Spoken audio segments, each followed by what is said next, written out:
Hello, my nerdlings! It is time for another LARP recap. This was the... What was the name of this game? The Pale Defiled.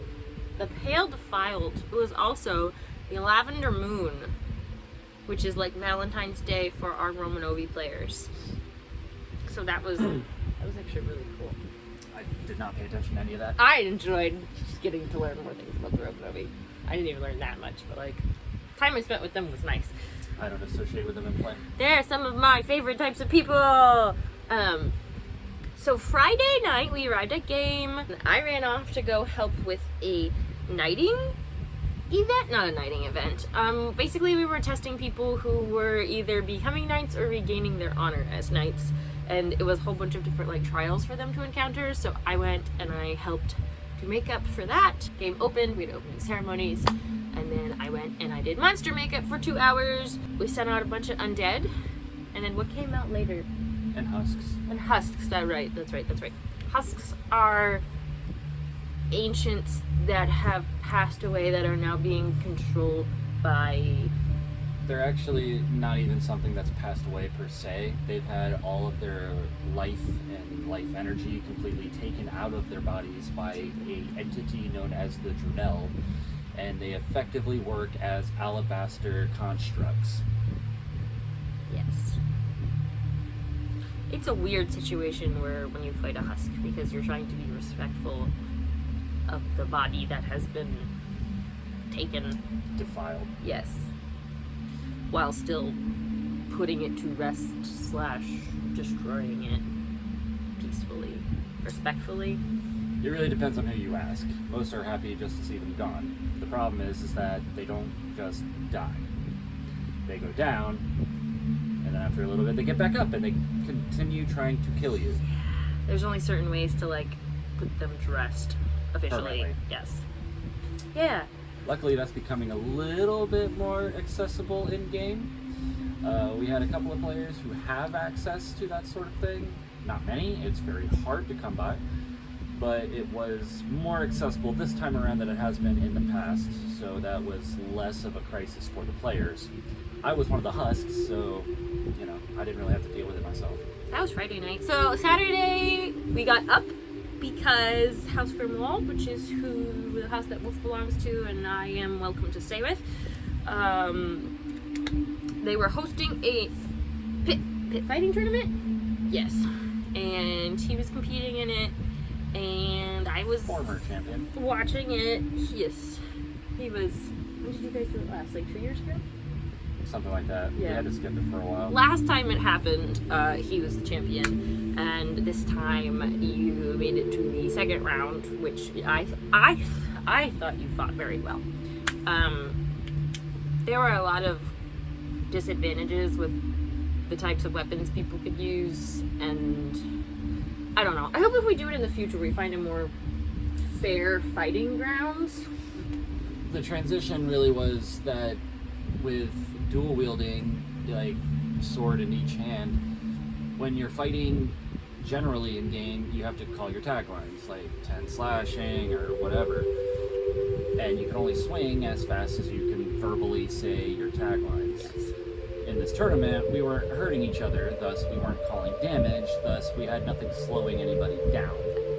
So while I had my one single sword, my opponent and several other competitors had 2 swords, and they were under no compulsion to slow down whatsoever. So they were able to get around us very easily.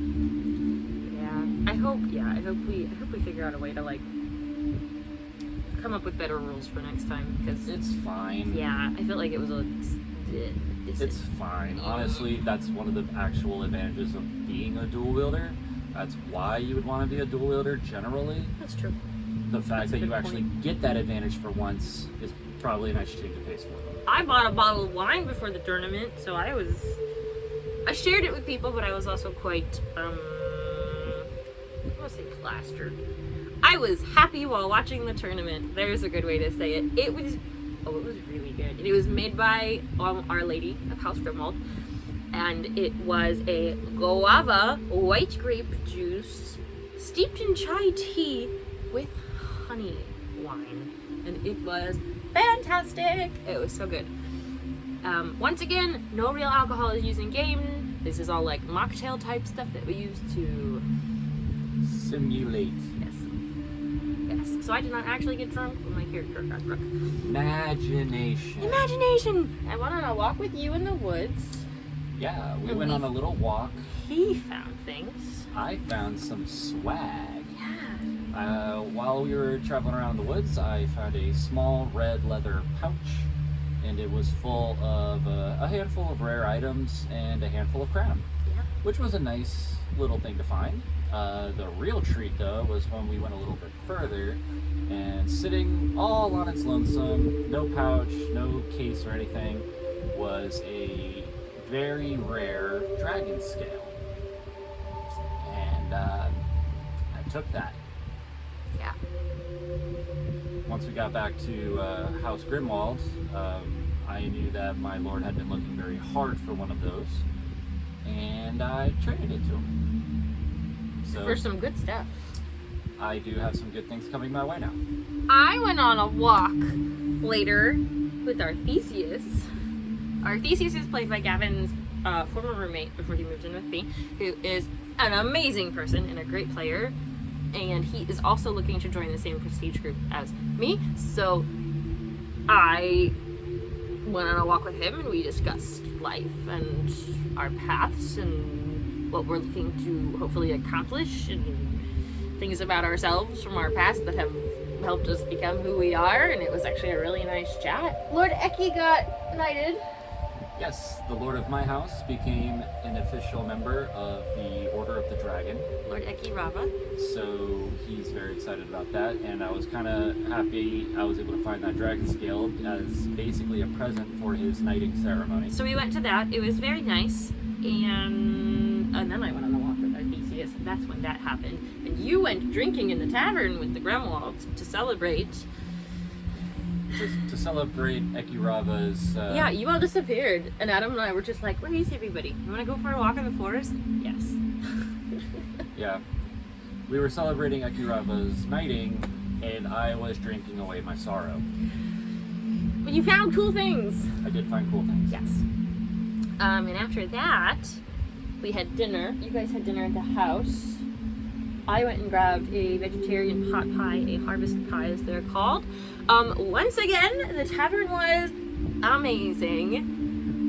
So good. It's so good. Once again, I cannot say enough good things for the tavern staff. They have been doing such a good job. Everything is delicious. Things are pretty reasonably priced. You get a lot of food for the amount that you're paying. Like my pot pie was huge and like a deep pie, and it was $6. It was great. I also talked to the Blackwalls before Akirava's knighting.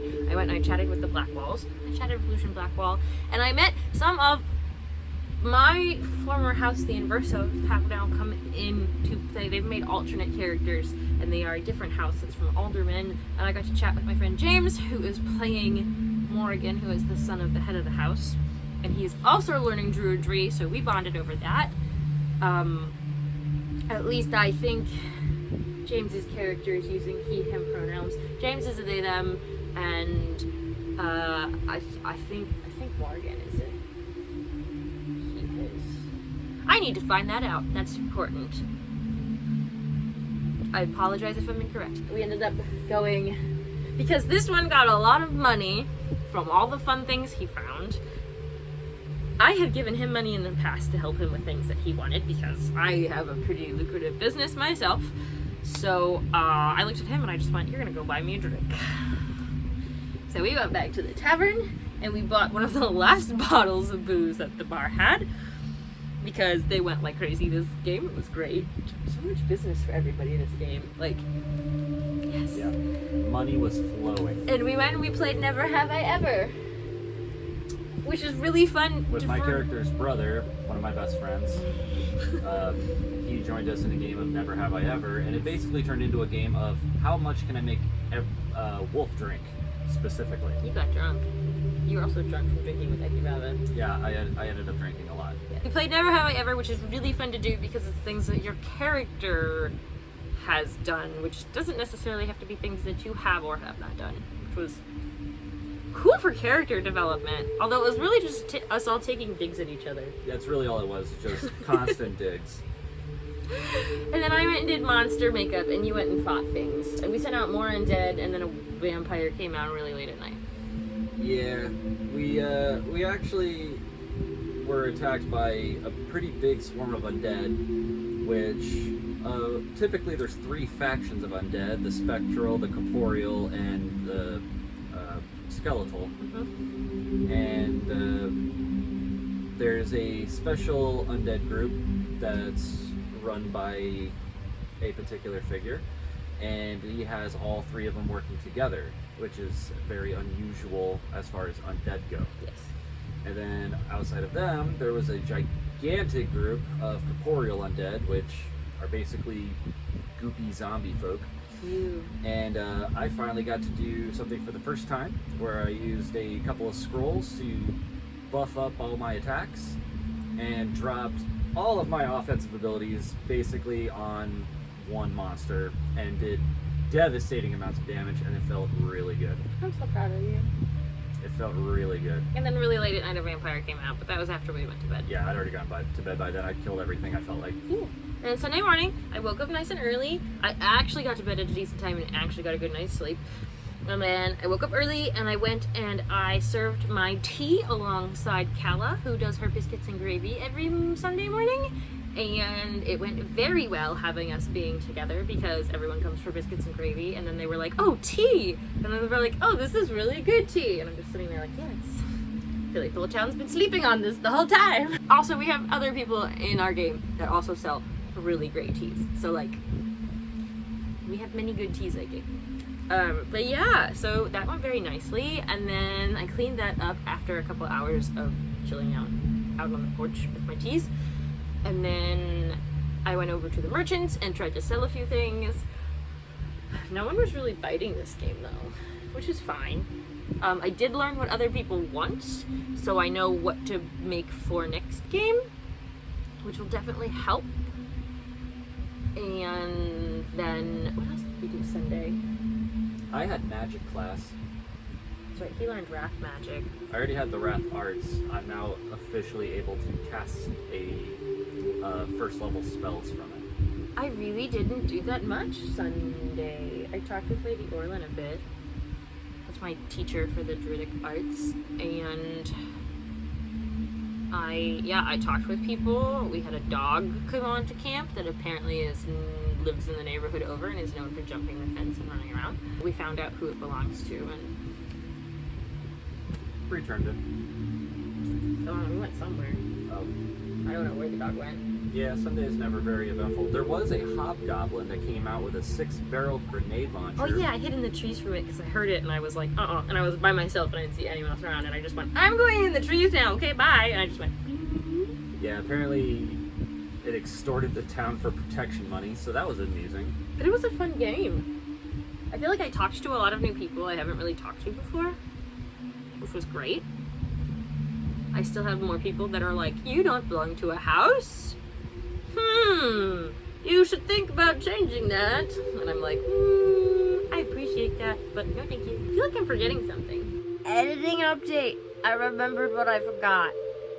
Saturday, after the tournament, the Romanovi were celebrating their Lavender Moon thing, and I went and I walked Demo's Divination Labyrinth, which is supposed to help you be a better lover, but Aylin is single. Someone is difficult in game. Wolf is essentially asexual. I don't know what to tell you. Which is fine. But yeah, so I walked it myself and just kind of like connected with myself, and it was really nice, except for the fact that your brother interrupted me the first time I tried to do it. He does that. Yeah. But it was really cool, and I just kind of, I love the Romanovi. They're great. That's it. Okay, thanks, bye. I kept trying to find Renix. I mean, I did find Renix, but Renix was always busy doing something, so I feel like... Yeah, he's a noisy fucker now. He talks. I like how to talk. I miss it when Renix was muted. Me too. But yeah, so there's, yeah. It was a good game. I enjoyed this weekend. Yeah. It was good overall. And we got Mexican at the end, like we always do. Yeah. Yeah. Anyway, hope you guys enjoyed our fun retelling of what happened, and check back next time to see what happens next game. Thanks for watching. Bye!